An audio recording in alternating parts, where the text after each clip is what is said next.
My home insurance is probably about £80 per month. Mobile phone is probably about £70 a month. Subscriptions are circa £100. And so my monthly expenses are Hello breakers, it's been a while, but I am back at the top of the year and I have got you. Now more than ever, I know how important having a budget is, particularly in the year where we are going to be dealing with the recession. And every year I like to share with you my personal budget and how I budget my £60,000 a year salary that I know is not going to stretch as far as I need to be stretched based on the cost of living going up. So I want to show you exactly how I walk through my personal budget and how I'm tweaking things to help me run through this season. And I'm going to tell you now, I'm really lucky. I can flex up my salary or flex down my salary because I'm self-employed. But I know that many people do not have that option. And the reality is that people are going to either be having to work out how to reduce their cost of living or how to make more during this season. I'm going to go ahead and I'm going to walk you through my budget for 2023. This is of course available to download. You can get it from the Break website and it's super easy to use. There's an FAQ in the beginning that gives you a little bit of a hand to use it, but if you're struggling, just watch this video through and it should help you. All the numbers auto-populate, so you should be fine if you're not an Excel whiz or anything like that. And there is an example just to see what entries look like with some figures in there. You can update this to work for yourself. So I'm going to start with my expenses first because I really want to see how much more I need to earn to cover my expenses, as they have definitely gone up in price based on interest rates changing. And I think a lot of people can relate to this. Their rent's gone up, their bills have gone up, food is more expensive, but their salaries have stayed the same. So number one, this is a really interesting point that I wanted to share with you. So my current mortgage payment was $2,400-ish, and I had an interest rate of 1.3%. So that was a really good interest rate, but that was a 2-year fixed deal.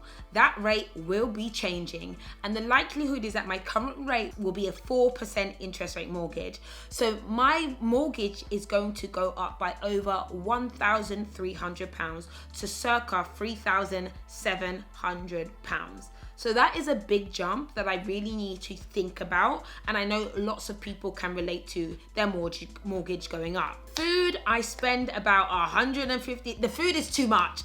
And it's crazy how much you can get in a basket now. Like I used to be able to spend £100 a week. No, it's £150 and there's really not that much there. So I'm actually gonna put my food cost to around £600 a month. Again, we are a big family, well, family of 4. So again, that's like for a full family. But even I know single people alone who are like, why is my basket so expensive these days? Water hasn't gone up so much, and my water bill is about £31 a month. But the most interesting thing is what's happened around my gas and electrics. And I've actually got some figures around that.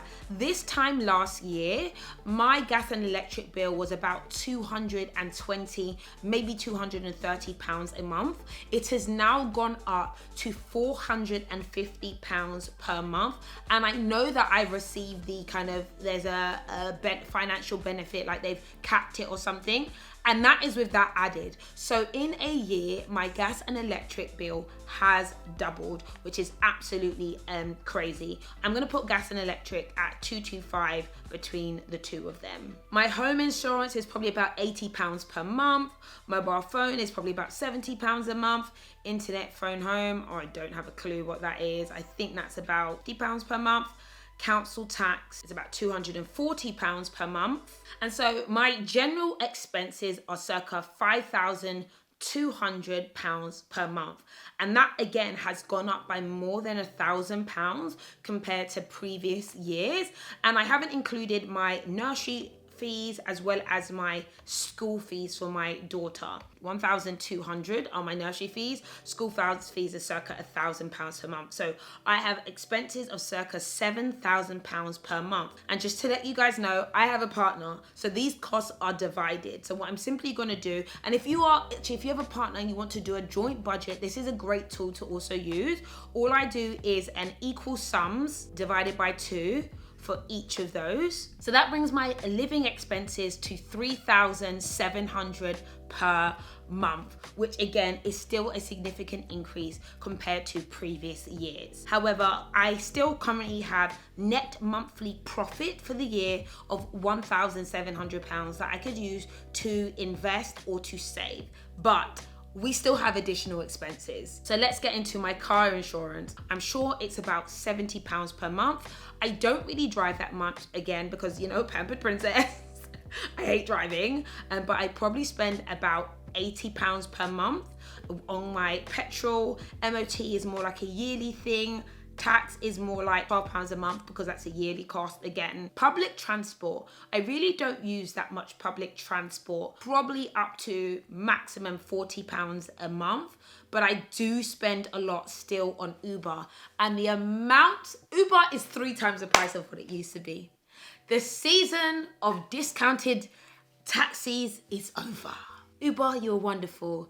And now you are so expensive. For the gym, I spend £100. Socializing per month, I can easily spend £300. No, I'm changed. I don't want to spend more than £200 a month on socializing. I don't want to share how much I spent on clothing in the last year. It was better than the year before, but it's still embarrassingly high and is not going to be a valuable use of my money in the year. I can put my clothing budget at £300 per month. And as you can see, it's auto-populating across the board because a budget is to give you a perspective of what your year should look like, but the actuals is where the work really comes into play. £150 of other stuff that happens on a monthly basis, which is very annoying. Subscriptions are circa £100, and so I have my additional cost at circa £850. Now, I'm really lucky because I don't have any debt payments beside my mortgage, and I'm really transferring that energy to you because I feel at peace. I don't have a credit card. Actually, I do have a credit card, but I pay it off in full every single month. And I use my credit card to cover all these other expenses that are within my budget. But I spend on my credit card because of the points and the savings.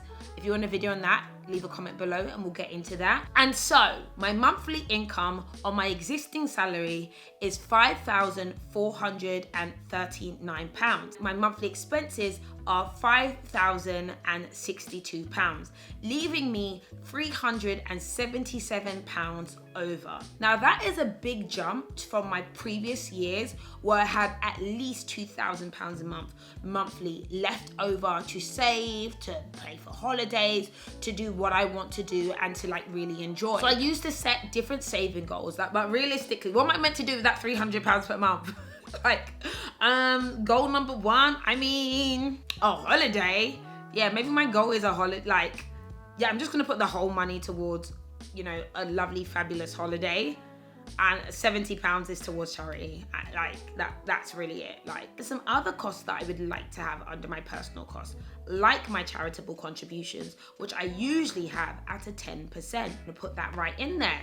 Because let's be realistic, you have to set your financial goals on what's really important to you. And usually I like to give at minimum 10% of what I earn. So if I try to be the charitable person that I want to be, I'm actually at a loss on a monthly basis of £122, meaning my ability to save is not there.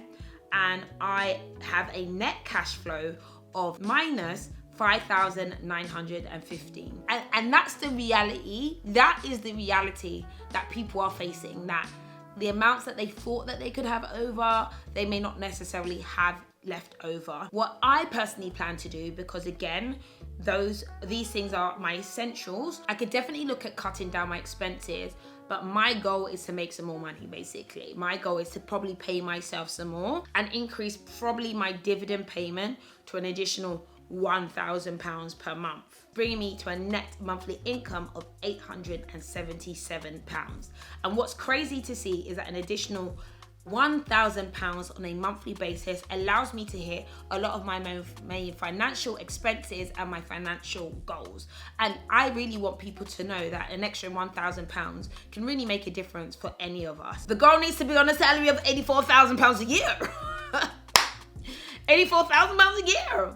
It is what it is. Again, I'm very lucky in that I can flex my salary. And so when it comes to writing and creating a budget, this is all about what you want to happen.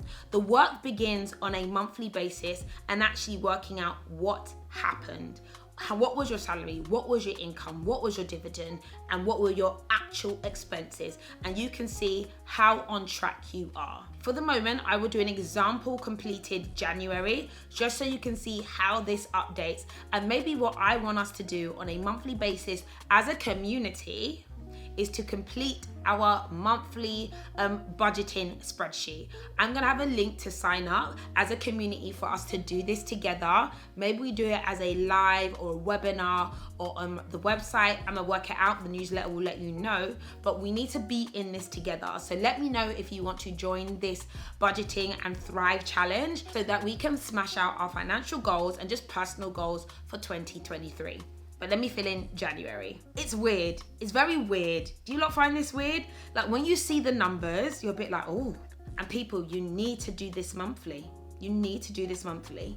And this is a great example of the cost of living crisis that is here for the time being, but there's definitely ways to manage it and actually thrive during this season. So I hope you enjoyed this video. I want you guys to actually sit down and do your budgets for the year ahead. It's not a joke. Share this with your friends, your family, your community, your partners, and take the time to really look at what you want your budget to look like. Make sure you're saving, make sure you're investing and preparing for yourself for the future. So guys, thank you for watching and I'll see you all later. Bye.